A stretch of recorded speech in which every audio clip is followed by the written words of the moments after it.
Hors de ce monde, pensée en quatrième dimension.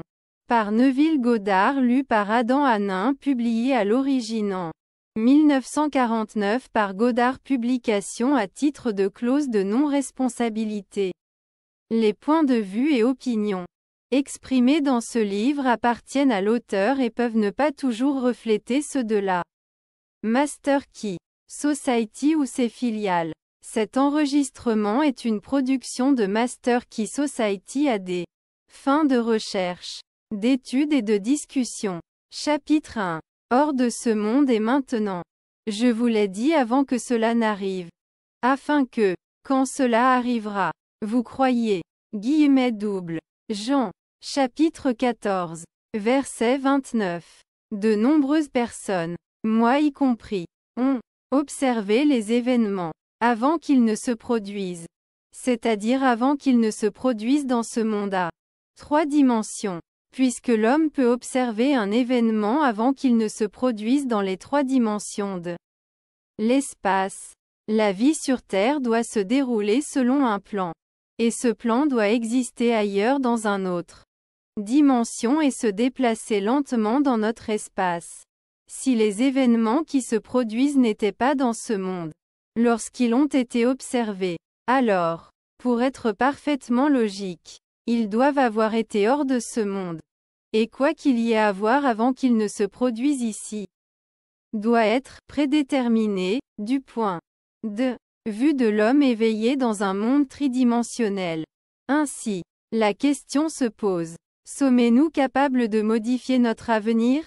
Mon objectif en écrivant ces pages est indiquer les possibilités inhérentes à l'homme. De montrer que l'homme peut modifier son avenir.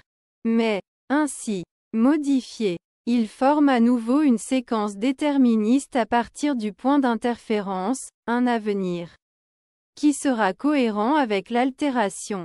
La caractéristique la plus remarquable de l'avenir de l'homme est sa flexibilité.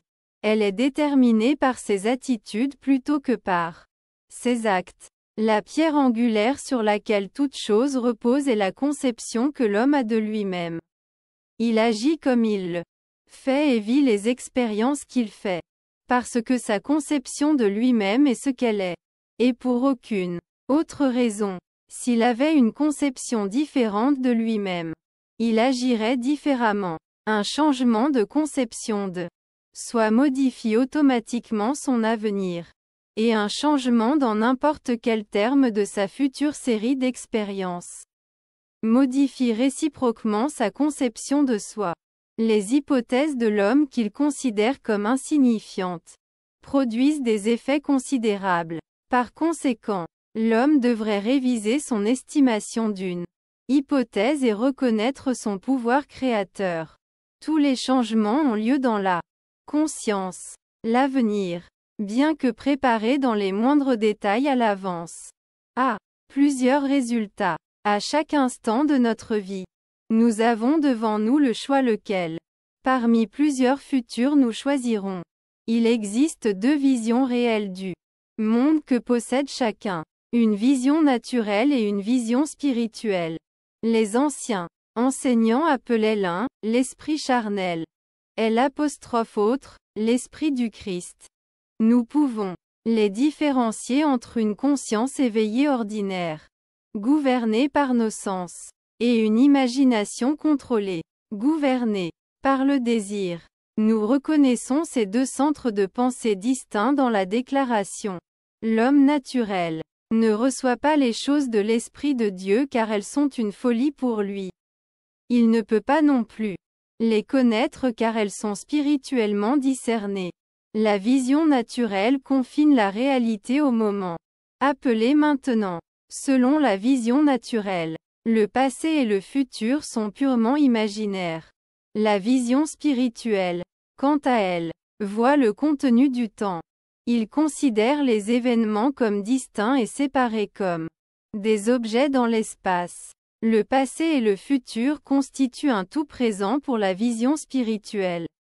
Ce qui est mental et subjectif pour l'homme naturel est concret et objectif pour l'homme spirituel. L'habitude de voir uniquement ce que nos sens permettent, nous rend totalement aveugles à ce que nous pourrions voir autrement. Pour cultiver la faculté de voir l'invisible, nous devons souvent délibérément démêler notre esprit des preuves des sens et concentrer notre attention sur un état invisible. Le ressentir mentalement et le ressentir jusqu'à ce qu'il ait toute la netteté de la réalité. Une pensée sérieuse et concentrée dans une direction particulière exclut les autres sensations et les fait disparaître. Il suffit de se concentrer sur l'état souhaité pour le voir. L'habitude de retirer l'attention de la région de la sensation et de la concentrer sur l'invisible développe notre vision spirituelle et nous permet de pénétrer au-delà du monde des sens et de voir ce qui est invisible. Car les choses invisibles de lui depuis la création du monde sont clairement visibles. Romains, chapitre 1, verset 20. Cette vision est complètement indépendante des facultés naturelles. Ouvrez-le et accélérez-le. Sans cela, ces instructions sont inutiles, car les choses de l'esprit se discernent spirituellement. Un peu de pratique nous convaincra que nous pouvons, en contrôlant notre imagination, remodeler notre avenir en harmonie avec notre désir. Nous ne pourrions pas bouger un seul doigt, à moins d'avoir le désir de le bouger. Nous le faisons. Nous suivons le désir, qui domine actuellement notre esprit. Lorsque nous rompons avec une habitude, notre désir de la rompre est plus grand que notre désir de continuer dans l'habitude. Les désirs qui nous poussent à agir sont ceux qui retiennent notre attention. Un désir n'est qu'une conscience de quelque chose qui nous manque ou dont nous avons besoin pour rendre notre vie plus agréable. Les désirs ont toujours un gain personnel en vue. Plus le gain attendu est grand, plus le désir est intense. Il n'y a pas de désir absolument altruiste. Là où il n'y a rien à gagner, il n'y a pas de désir, et par conséquent aucune action. L'homme spirituel parle à L'. Homme naturel à travers le langage du désir. La clé du progrès dans la vie et de la réalisation des rêves réside dans l'obéissance totale à sa voix. L'obéissance sans hésitation à sa voix est une hypothèse immédiate que le souhait est exaucé. Désirer un état, c'est l'avoir. Comme L', a dit Pascal. Vous ne m'auriez pas cherché si vous ne m'aviez pas déjà trouvé. L'homme, en assumant le sentiment de réalisation de son souhait, puis en vivant et en agissant selon cette conviction, modifie l'avenir en harmonie avec son hypothèse. Les hypothèses réveillent ce qu'elles affirment. Dès que l'homme assume le sentiment que son souhait est exaucé, son moi quadridimensionnel trouve les moyens atteindre cette fin. Découvre les méthodes pour sa réalisation. Je ne connais pas de définition plus claire des moyens par lesquels nous réalisons nos désirs que de faire l'expérience en imagination de ce que nous vivrions en chair et en os si nous atteignions notre objectif. Cette expérience de la fin veut les moyens, avec sa vision plus large. Le moi à 4 dimensions construit alors les moyens nécessaires pour réaliser la fin acceptée. L'esprit indiscipliné a du mal à assumer un état qui est nié par les sens. Voici une technique qui permet de rencontrer facilement des événements avant qu'ils ne se produisent pour appeler des choses qui ne sont pas vues comme si elles l'étaient. Les gens ont l'habitude de minimiser l'importance des choses simples. Mais cette formule simple pour changer l'avenir a été découverte après des années de recherche et d'expérimentation. La première étape pour changer l'avenir est le désir. C'est-à-dire, définir votre objectif. Savoir définitivement ce que vous voulez. Deuxièmement, construisez un événement que vous pensez rencontrer après la réalisation de votre désir, un événement qui implique la réalisation de votre désir, quelque chose qui aura l'action d'être auto-prédominant. Troisièmement, immobiliser le corps physique et provoquer un état proche du sommeil. Allongez-vous sur un lit ou détendez-vous sur une chaise et imaginez que vous avez sommeil. Puis, avec les paupières fermées et votre attention concentrée sur l'action que vous avez l'intention de vivre, dans l'imagination. Ressentez-vous mentalement directement dans l'action proposée, en imaginant pendant tous. Tant que vous exécutez réellement l'action ici et maintenant. Vous devez toujours participer à l'action imaginaire. Non seulement rester en retrait et regarder. Mais vous devez sentir que vous effectuez réellement l'action. Afin que la sensation imaginaire soit réelle pour vous. Il est important de toujours se rappeler que l'action proposée doit être celle qui suit la réalisation de votre désir. Et, aussi, vous devez vous sentir plongé dans l'action jusqu'à ce qu'elle ait toute la vivacité et la distinction de la réalité. Par exemple, supposons que vous souhaitiez une promotion au bureau. Être félicité serait un événement que vous rencontreriez suite à la réalisation de votre désir. Après avoir sélectionné cette action comme celle que vous expérimenterez en imagination, immobiliserez le corps physique et provoquerez un état proche du sommeil, un état de somnolence, mais dans lequel vous êtes toujours capable de contrôler la direction de vos pensées, un état dans lequel vous êtes attentif sans effort. Imaginez maintenant qu'un ami se tient devant vous. Mettez votre main imaginaire dans la sienne.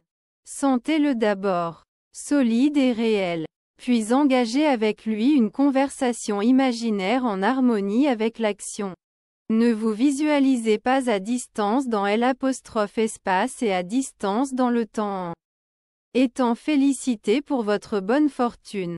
Créez plutôt ailleurs, ici, et l'avenir. Maintenant, le futur événement est désormais une réalité dans un monde dimensionnellement plus vaste.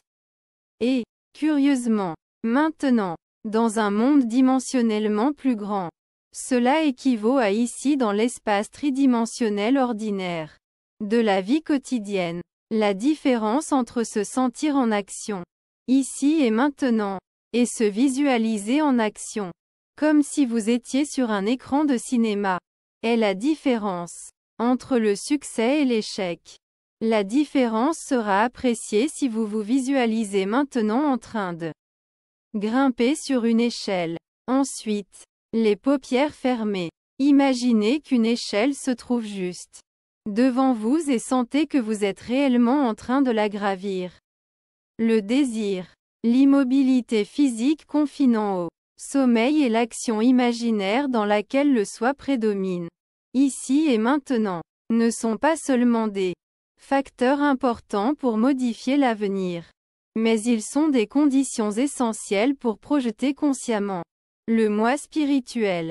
Si, lorsque le corps physique est immobilisé, nous devenons possédés par l'idée de faire quelque chose, et imaginons que nous le faisons ici et maintenons l'action imaginaire avec émotion jusqu'à ce que le sommeil s'ensuive, nous sommes susceptibles de nous réveiller hors du corps physique. Corps physique pour nous retrouver dans un monde dimensionnellement plus grand avec une concentration dimensionnellement plus grande et en fait faire ce que nous désirions et imaginions que nous faisions dans la chair.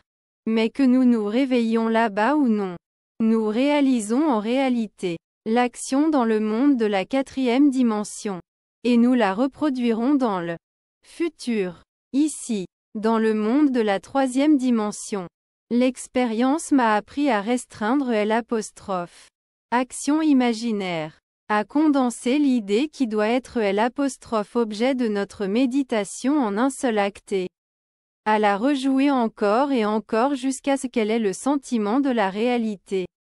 Sinon, l'attention s'éloignera le long d'une piste associative. Et des multitudes d'images associées seront présentées à notre attention. En quelques secondes, ils nous mèneront à des centaines de kilomètres de notre objectif en termes d'espace et à des années en termes de temps. Si nous décidons de monter un escalier particulier, Parce que c'est l'événement probable qui suivra la réalisation de notre désir. Alors nous devons limiter l'action à monter cet escalier particulier.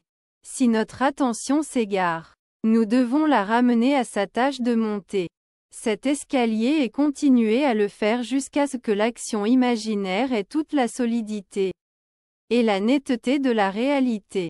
L'idée doit être maintenue dans le domaine de la présentation, sans aucun effort raisonnable de notre part. Nous devons, avec un minimum d'effort, imprégner l'esprit du sentiment du souhait exaucé. La somnolence facilite le changement car elle favorise l'attention sans effort. Mais elle ne doit pas être poussée jusqu'au stade du sommeil, dans lequel nous ne pourrons plus contrôler les mouvements de notre attention, mais plutôt vers un degré modéré de somnolence dans lequel nous sommes encore capables de diriger nos pensées. Le moyen le plus efficace d'incarner un désir est d'assumer le sentiment que le souhait est exaucé puis, dans un état détendu et somnolent, de répéter encore et encore, comme une berceuse, toute phrase courte qui implique la réalisation de notre désir, tel que « merci », comme si nous nous adressions à une puissance supérieure pour l'avoir fait. Pour nous, si, toutefois, nous recherchons une projection consciente dans un monde dimensionnellement plus grand, alors nous devons poursuivre l'action jusqu'à ce que le sommeil s'ensuive. Expérimenter en imagination, avec toute la distinction de la réalité, ce qui serait vécu en chair et en os si vous atteigniez votre objectif. Et vous le rencontrerez, avec le temps, dans la chair, comme vous l'avez rencontré dans votre imagination. Nourrissez l'esprit avec des prémices, c'est-à-dire des affirmations présumées vraies. Car les hypothèses, bien qu'irréelles pour les sens, si elles sont persistantes, jusqu'à ce qu'elles aient le sentiment de la réalité, se transformeront en fait. Pour une hypothèse, tous les moyens qui favorisent sa réalisation sont bons. Elle influence le comportement de tous en inspirant dans tous les mouvements, les actions et les paroles qui tendent à son accomplissement. Pour comprendre comment l'homme façonne son avenir en harmonie avec son hypothèse, nous devons savoir ce que nous entendons par un monde dimensionnellement plus grand. Car c'est vers un monde dimensionnellement plus grand que nous allons modifier notre avenir. L'observation des apostrophes un événement avant qu'il ne se produise implique que l'événement est prédéterminé du point de vue de l'homme dans le monde tridimensionnel. Par conséquent, pour changer les conditions ici dans les 3 dimensions de l'espace, nous devons d'abord les changer dans les 4 dimensions de l'espace. L'homme ne sait pas exactement ce qu'on entend par un monde dimensionnellement plus grand et nierait sans aucun doute l'existence d'un moi dimensionnellement plus grand. Il connaît bien les 3 dimensions que sont la longueur, la largeur et la hauteur. Et il estime que s'il y avait une 4e dimension, elle devrait être tout aussi évidente pour lui que les dimensions de la longueur, de la largeur et de la hauteur. Une dimension n'est pas une ligne. Il s'agit de toute manière par laquelle une chose peut être mesurée qui est entièrement différente de toutes les autres manières. Autrement dit, pour mesurer un solide en 4e dimension, nous le mesurons simplement dans n'importe quelle direction, sauf celle de sa longueur, de sa largeur et de sa hauteur. Existe-t-il une autre façon de mesurer un objet, autre que celle de sa longueur, de sa largeur et de sa hauteur? Le temps mesure ma vie sans utiliser les 3 dimensions, longueur, largeur et hauteur. Il n'existe pas d'objet instantané. Son apparition et sa disparition sont mesurables. Cela dure pendant une durée définie. Nous pouvons mesurer sa durée de vie sans utiliser les dimensions de longueur, de largeur et de hauteur. Le temps est définitivement une 4e façon de mesurer un objet. Plus un objet a de dimensions, plus il devient substantiel et réel. Une ligne droite, qui repose entièrement sur une seule dimension, acquiert forme, masse et substance. Par l'ajout de dimensions, quelle nouvelle qualité le temps? La quatrième dimension donnerait-il qui le rendrait tout aussi largement supérieur aux solides que les solides le sont aux surfaces et que les surfaces le sont aux lignes? Le temps est un moyen pour les changements d'expérience. Car tous les changements prennent du temps. La nouvelle qualité est la variabilité. Observez que si nous divisons un solide en deux, sa section transversale sera une surface. En divisant une surface en deux, on obtient une ligne. Et en coupant une ligne en deux, nous obtenons un point. Cela signifie qu'un point n'est qu'une section transversale d'une ligne, qui n'est, à son tour, qu'une section transversale d'une surface, qui n'est, à son tour, qu'une section transversale d'un solide, qui est, à son tour, si elle est réalisée à sa conclusion logique, mais une coupe transversale d'un objet à 4 dimensions. Nous ne pouvons éviter de déduire que tous les objets tridimensionnels ne sont que des coupes transversales de corps quadridimensionnels. Ce qui signifie, lorsque je vous rencontre, je rencontre une section transversale de votre vous à 4 dimensions. Le moi à 4 dimensions qui n'est pas vu. Pour voir le moi en 4 dimensions, je dois voir chaque section ou moment de votre vie, de la naissance à la mort, et les voir tous comme coexistants. Mon attention doit porter sur toute la gamme des impressions sensorielles que vous avez expérimentées sur Terre, ainsi que sur celles que vous pourriez rencontrer.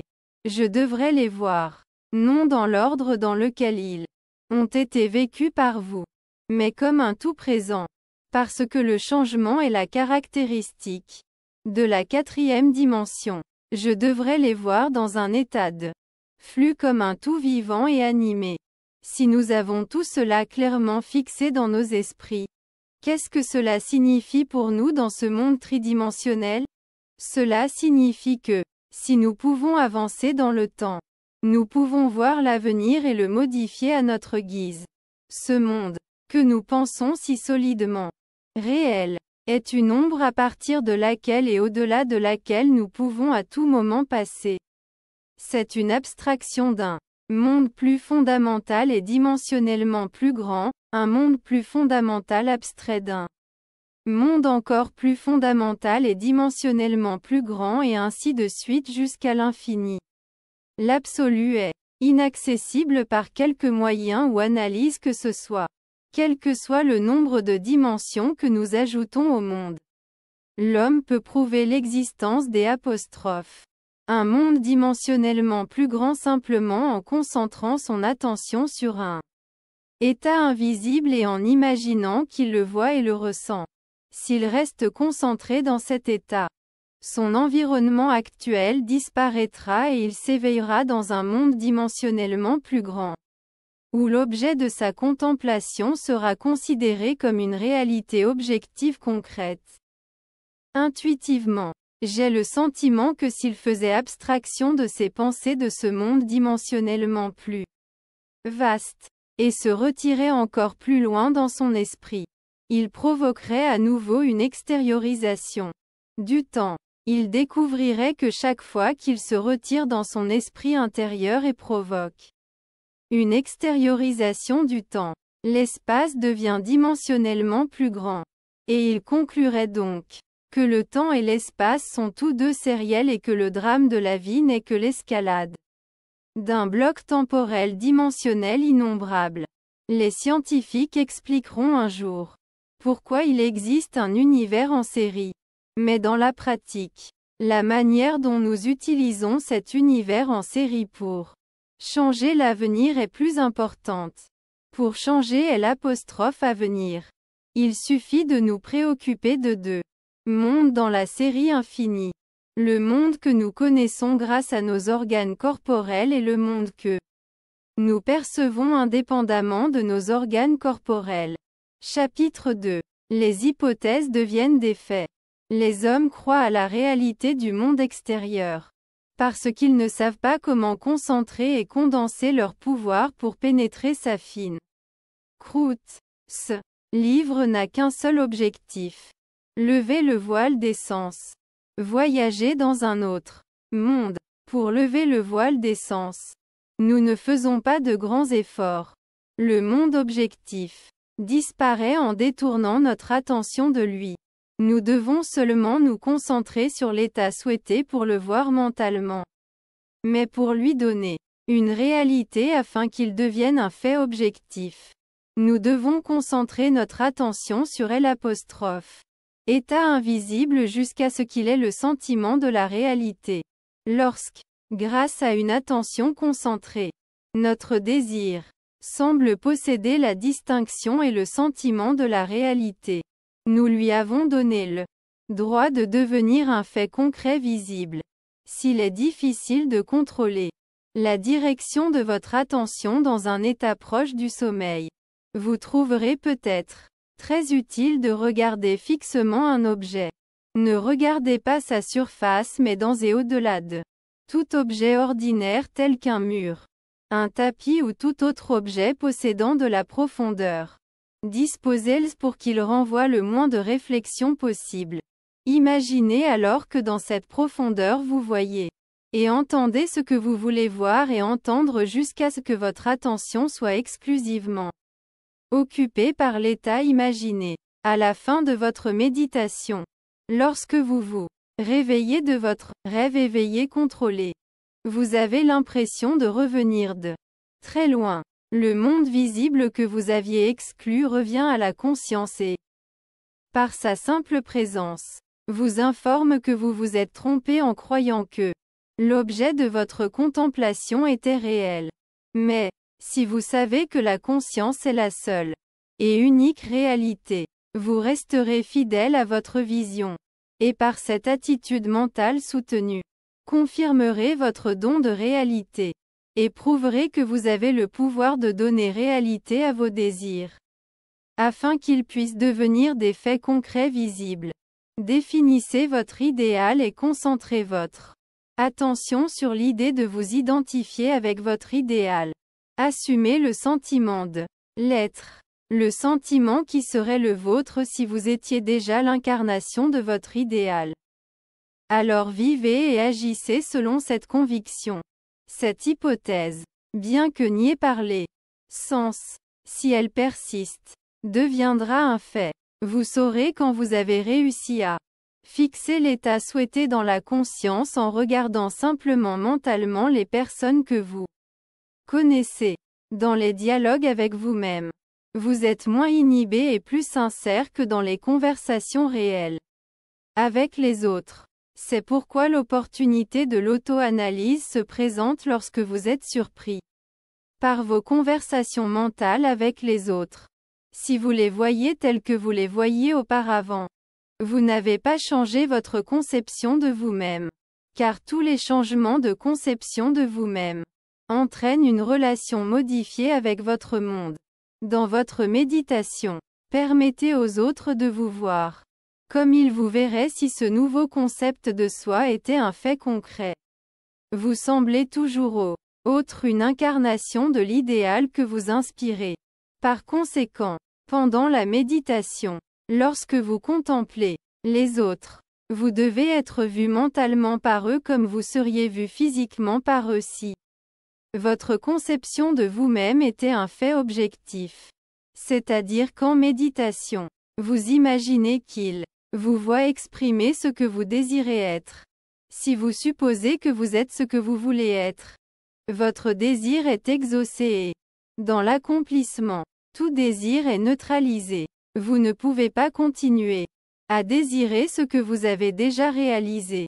Votre désir n'est pas quelque chose que vous vous efforcez de réaliser.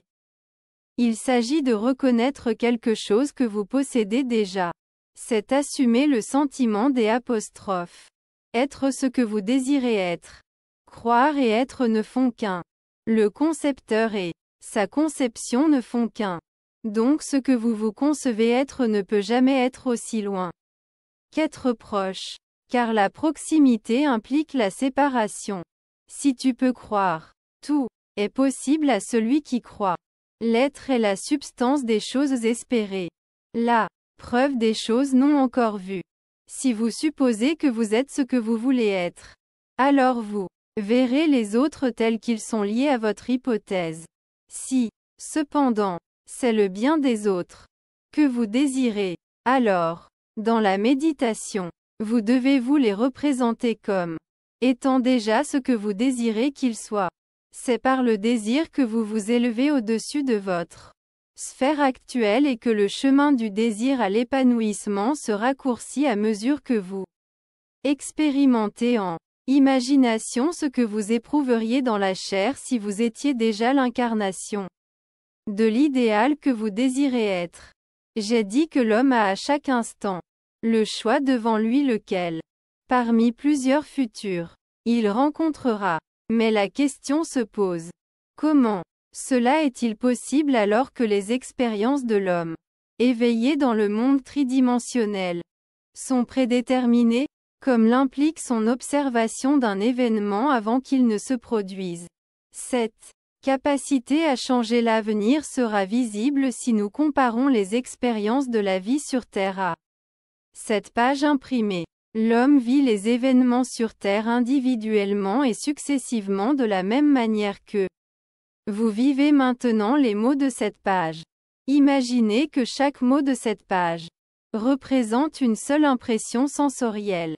Pour avoir le contexte, pour comprendre ce que je veux dire, vous concentrez votre vision sur le premier mot dans le coin supérieur gauche. Puis vous déplacez votre attention sur la page de gauche à droite, en la laissant tomber sur les mots individuellement et successivement. Au moment où vos yeux atteignent le dernier mot de cette page, vous avez compris ce que je voulais dire. Supposons cependant qu'en regardant la page, sur laquelle tous les mots imprimés sont également présents, vous décidiez de les réorganiser. Vous pourriez, en les réorganisant, raconter une histoire totalement différente. En fait, vous pouvez raconter de nombreuses histoires différentes. Un rêve n'est rien de plus qu'une pensée tridimensionnelle incontrôlée ou le réarrangement des apostrophes. Impressions sensorielles passées et futures. L'homme rêve rarement des événements dans l'ordre dans lequel il les vit lorsqu'il est éveillé. Il rêve généralement de deux ou plusieurs événements séparés dans le temps, fusionnés en une seule impression sensorielle. Ou, dans son rêve, il réorganise si complètement ces impressions sensorielles uniques à l'état de veille qu'il ne les reconnaît pas lorsqu'il les rencontre dans son état d'éveil. Par exemple, j'ai rêvé que je livrais un colis au restaurant de mon immeuble. L'hôtesse m'a dit, tu ne peux pas en rester là. Sur quoi, l'opérateur de l'ascenseur m'a donné quelques lettres. Et, tandis que je l'en remerciais, il, à son tour, m'a remercié. À ce moment-là, l'opérateur de l'ascenseur de nuit est apparu et m'a salué. Le lendemain, en sortant de mon appartement, j'ai récupéré quelques lettres qui avaient été déposées devant ma porte. En descendant, j'ai donné un pourboire au conducteur de l'ascenseur du jour et je l'ai remercié d'avoir pris soin de mon courrier. Sur quoi, il m'a remercié pour le pourboire. En rentrant chez moi ce jour-là, j'ai entendu un portier dire à un livreur, tu ne peux pas laisser ça là. Alors que j'étais sur le point de prendre l'ascenseur jusqu'à mon appartement, j'ai été attiré par un visage familier dans le restaurant et, alors que je regardais à l'intérieur, l'hôtesse m'a accueilli avec un sourire. Tard dans la nuit, j'ai accompagné mes invités jusqu'à l'ascenseur et, alors que je leur disais au revoir, l'opératrice de nuit m'a souhaité une bonne nuit. En réorganisant simplement quelques-unes des impressions sensorielles uniques que j'étais destiné à rencontrer, et en fusionnant deux ou plusieurs d'entre elles en impressions sensorielles uniques, j'ai construit un rêve qui différait beaucoup de mon expérience de veille. Lorsque nous aurons appris à contrôler les mouvements de notre attention dans le monde à 4 dimensions, Nous serons capables de créer consciemment des circonstances dans le monde à 3 dimensions. Nous apprenons ce contrôle à travers le rêve éveillé, où notre attention peut être maintenue sans effort. Car l'attention sans effort est indispensable pour changer l'avenir. Nous pouvons, dans un rêve éveillé contrôlé, construire consciemment un événement que nous souhaitons vivre dans le monde tridimensionnel. Les impressions sensorielles que nous utilisons pour construire notre rêve éveillé sont des réalités présentes déplacées dans le temps ou dans le monde à 4 dimensions.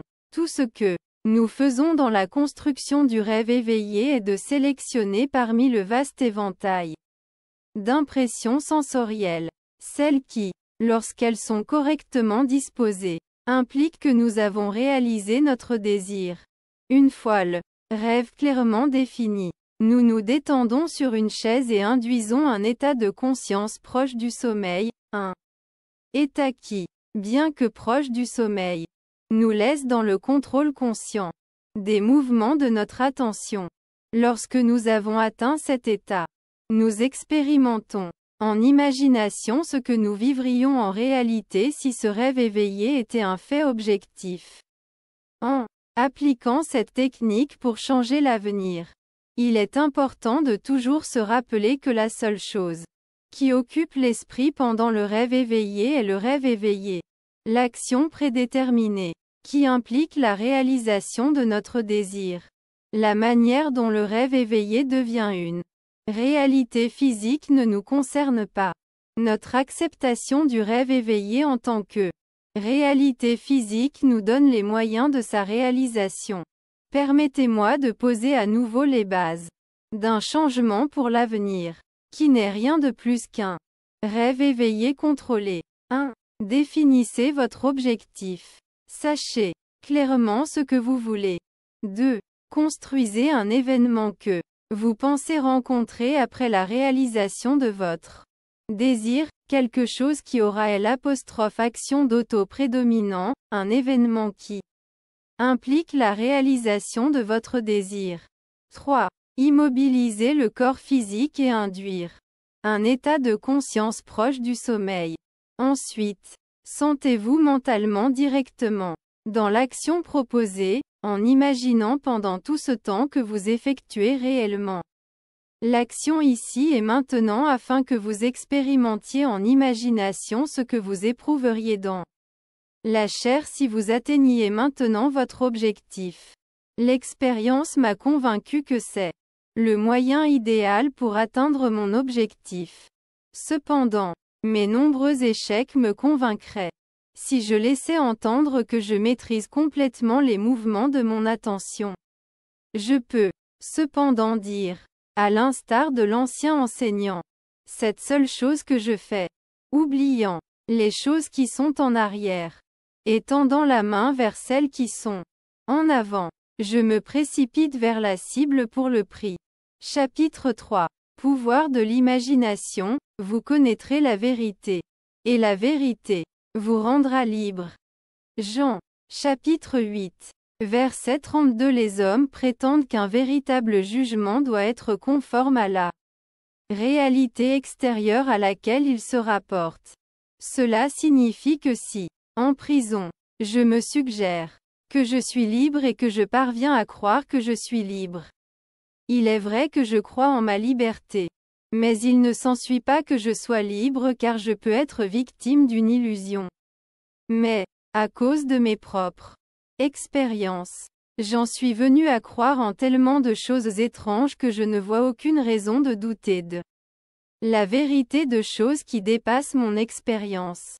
Les anciens enseignants nous avertissaient de ne pas juger d'après les apparences car, disaient-ils, la vérité n'a pas besoin d'être conforme à la réalité extérieure à laquelle elle se rapporte. Ils ont affirmé que nous portions un faux témoignage si nous imaginions le mal contre autrui, que peu importe à quel point notre croyance semble réelle, à quel point elle se conforme réellement à la réalité extérieure à laquelle elle se rapporte, si elle ne rend pas libre celui dont nous tenons la croyance. C'est Faux est donc un faux jugement. Nous sommes appelés à nier l'évidence de nos sens et à imaginer comme vrai de notre prochain ce qui le rend libre.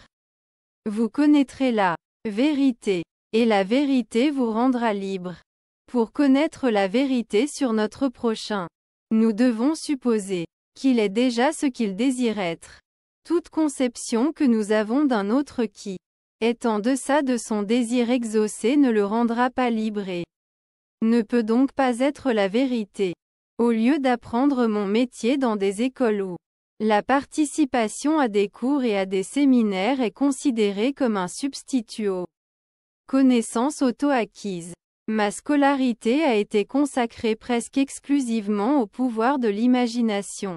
Je suis resté assis pendant des heures à m'imaginer être différent de ce que ma raison et mes sens dictaient jusqu'à ce que les états imaginés soient aussi vifs que la réalité, si vivants que les passants ne sont devenus qu'une partie de mon imagination et ont agi comme je les aurais souhaités.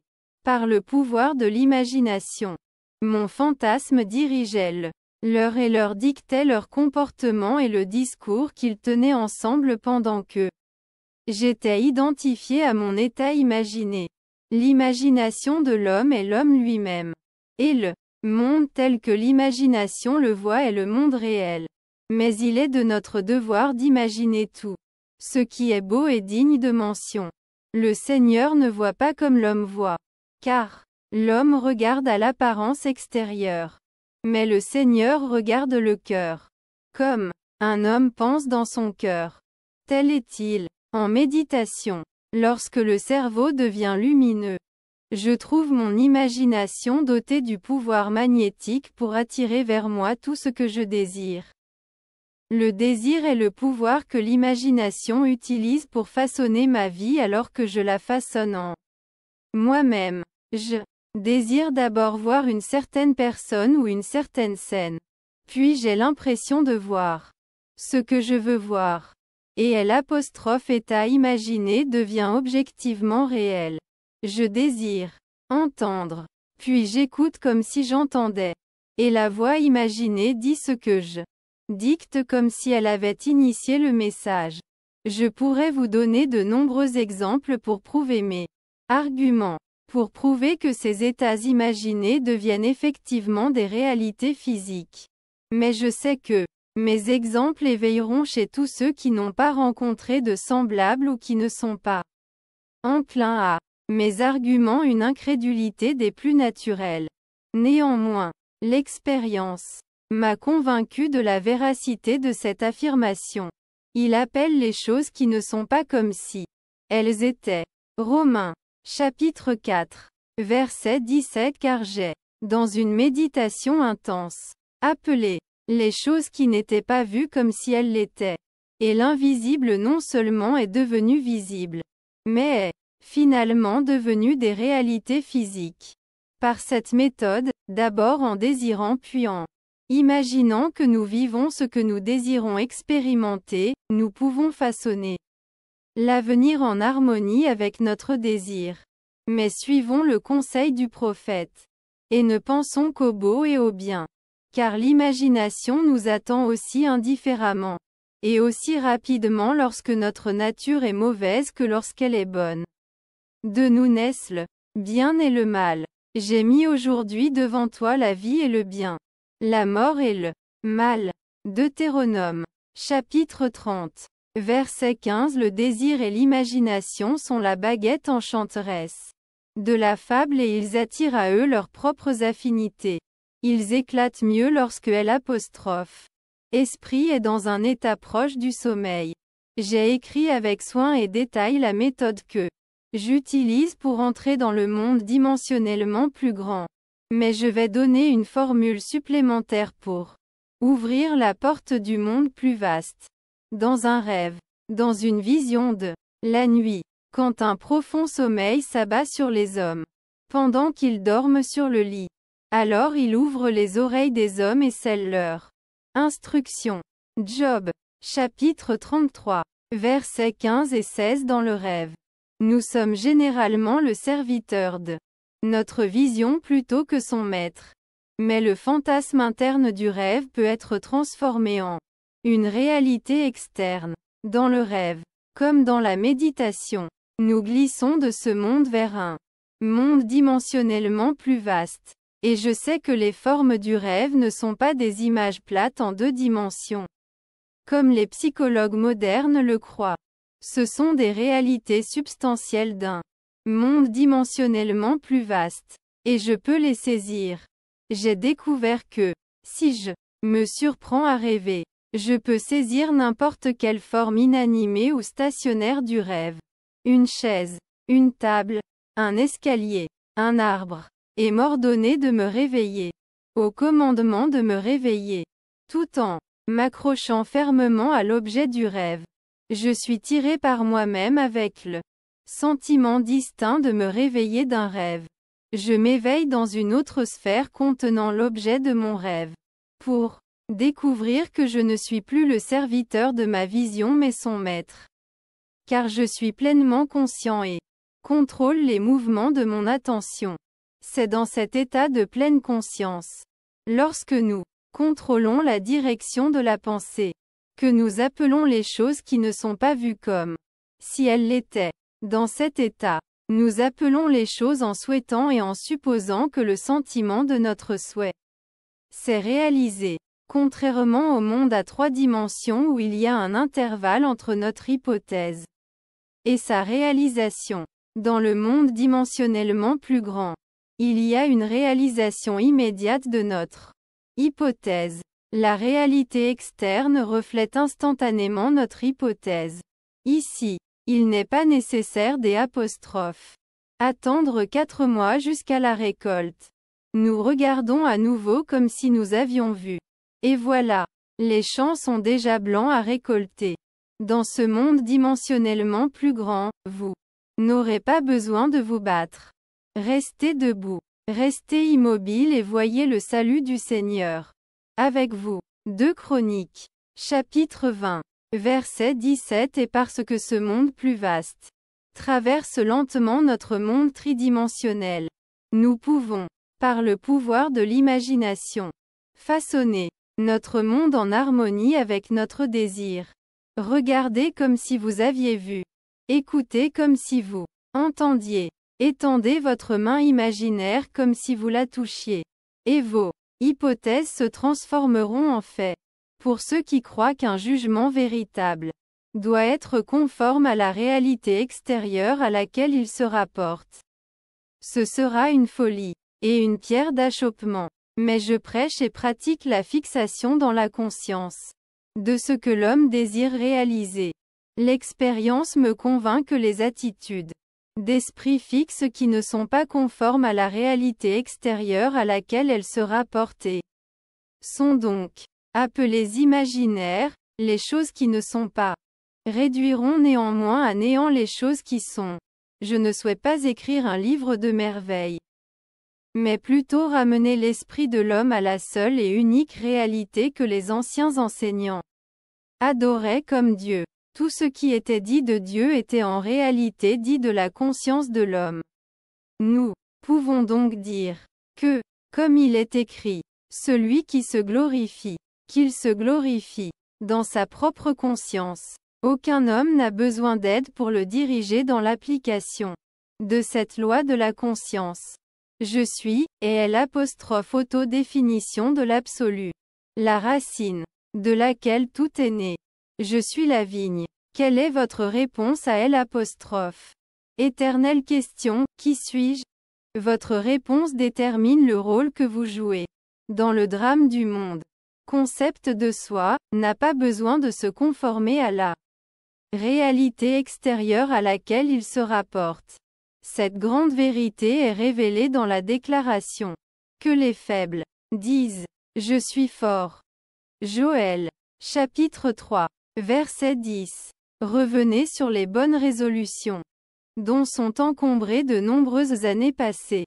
Ils ont vécu un peu de temps, puis ils sont morts, parce qu'ils ont été séparés de leurs racines.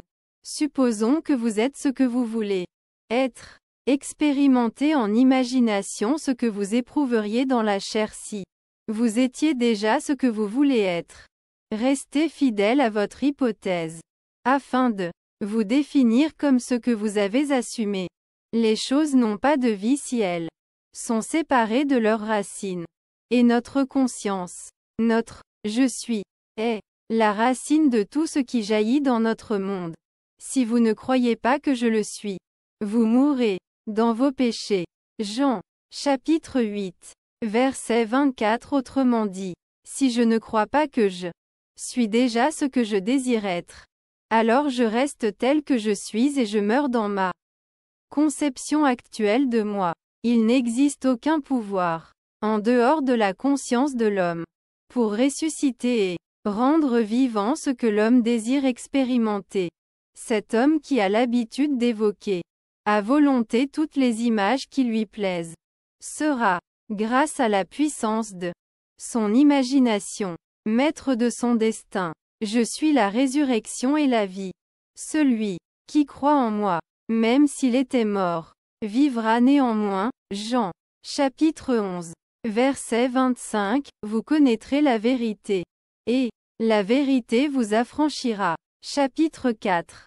Personne ne peut changer que soi-même, et pour eux, je me sanctifie, afin qu'eux aussi soient sanctifiés par la vérité.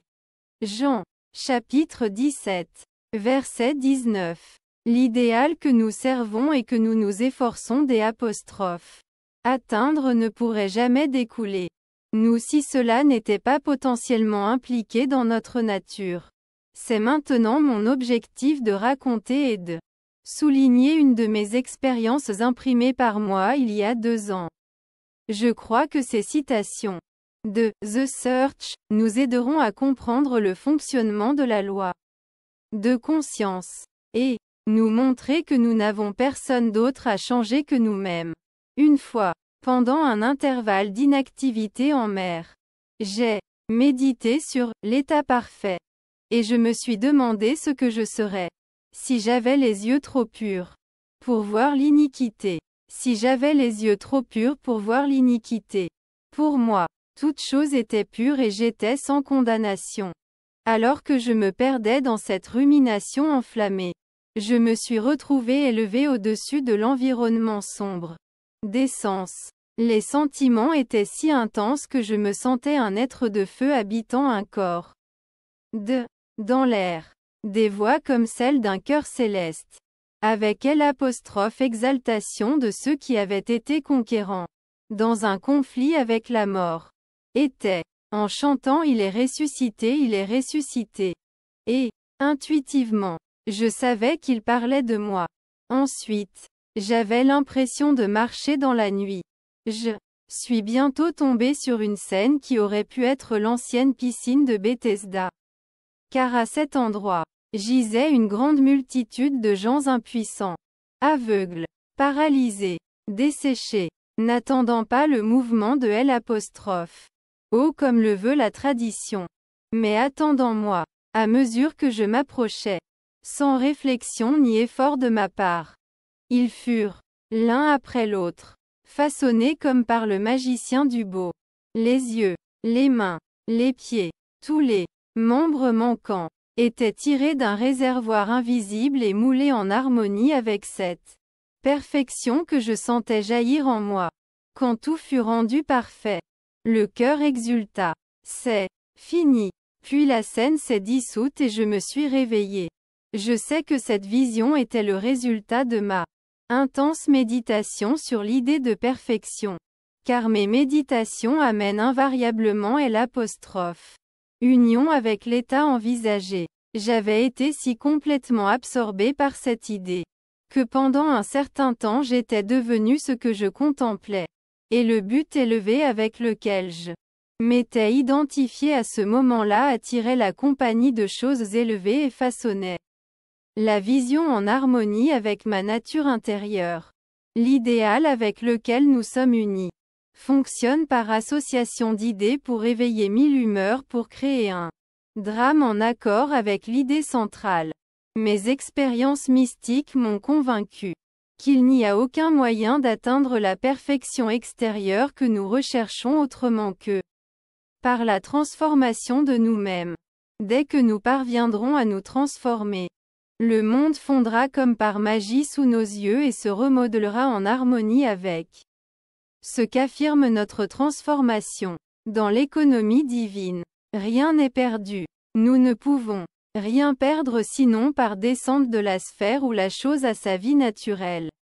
Il n'y a aucun pouvoir de transformation dans la mort et, que nous soyons ici ou là, nous façonnons le monde qui nous entoure par l'intensité de notre imagination et de nos sentiments, et nous illuminons ou assombrissons nos vies par les concepts que nous avons de nous-mêmes. Rien n'est plus important pour nous que notre conception de nous-mêmes. Et cela est particulièrement vrai de notre conception de l'indimensionnellement plus grand en nous. Ceux qui nous aident ou nous gênent, qu'ils le sachent ou non, sont les serviteurs de cette loi qui façonne les circonstances extérieures en harmonie avec notre nature intérieure. C'est notre conception de nous-mêmes qui nous libère ou nous contraint, même si elle peut utiliser des moyens matériels pour atteindre son objectif. Parce que la vie façonne le monde extérieur pour refléter arrangement intérieur de notre esprit.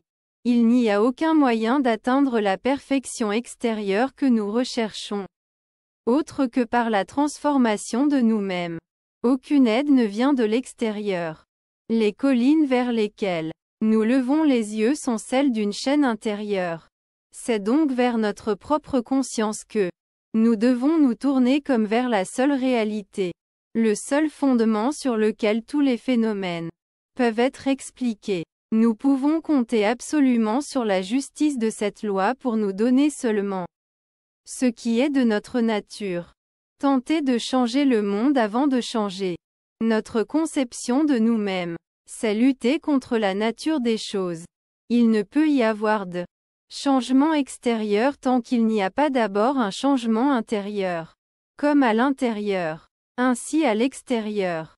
Je ne prône pas indifférence philosophique lorsque je suggère que nous devrions nous imaginer déjà comme ce que nous voulons être, vivant dans une atmosphère mentale de grandeur, plutôt que d'utiliser des moyens physiques et des arguments pour provoquer le changement souhaité. Tout ce que nous faisons, sans un changement de conscience, n'est qu'un futile réajustement des surfaces. Quelle que soit la manière dont nous travaillons ou luttons, nous ne pouvons recevoir que ce que nos hypothèses affirment. Protester contre tout ce qui nous arrive, c'est protester contre la loi de notre être, et contre notre domination sur notre propre destin. Les circonstances de ma vie sont trop étroitement liées à ma conception de moi-même pour ne pas avoir été formé par mon propre esprit à partir des un entrepôt dimensionnellement plus grand de mon être. Si ces événements me font souffrir, je devrais en chercher la cause en moi-même. Car je suis ému ici et là et amené à vivre dans un monde en harmonie avec ma conception de moi-même. Une méditation intense provoque une union avec état contemplé. Et au cours de cette union, nous avons des visions, avons des expériences et nous comportons en accord avec notre changement de conscience. Cela nous montre qu'une transformation de la conscience se traduira par un changement d'environnement et de comportement. Toutes les guerres prouvent que les émotions violentes sont extrêmement puissantes pour précipiter des réarrangements mentaux. Chaque grand conflit a été suivi d'une ère de matérialisme et d'avidité dans laquelle les idéaux pour lesquels le conflit a ostensiblement été mené sont submergés. Ceci est inévitable car la guerre évoque la haine, qui entraîne une descente de la conscience du plan de l'idéal jusqu'au niveau où se déroule le conflit. Si nous étions aussi excités émotionnellement par nos idéaux que par nos aversions, nous monterions au plan de notre idéal aussi facilement que nous descendons maintenant au niveau de nos haines. L'amour et la haine ont un pouvoir magique de transformation, et nous grandissons grâce à leur exercice à l'image de ce que nous contemplons. Par l'intensité de la haine, Nous créons en nous-mêmes le caractère que nous imaginons chez nos ennemis. Les qualités meurent faute d'attention. Donc les états peu aimables pourraient être effacés en imaginant la beauté pour les cendres et la joie pour le deuil, plutôt que par des attaques directes contre l'état dont nous serions libérés. Toutes les choses qui sont belles et de bonne qualité. Pensez à ces choses. Car nous devenons ceux avec lesquels nous sommes en rapport. Il n'y a rien à changer à part notre conception de soi. Dès que nous parviendrons à nous transformer, notre monde se dissoudra et se remodelera en harmonie avec ce qu'affirme notre changement. J'espère que vous avez apprécié cette présentation et n'oubliez pas de vous abonner pour recevoir des notifications des enregistrements à venir. Cet enregistrement est une production de la Master Key Society. La vidéo et l'audio sont protégés par copyright 2022. Master Key Society.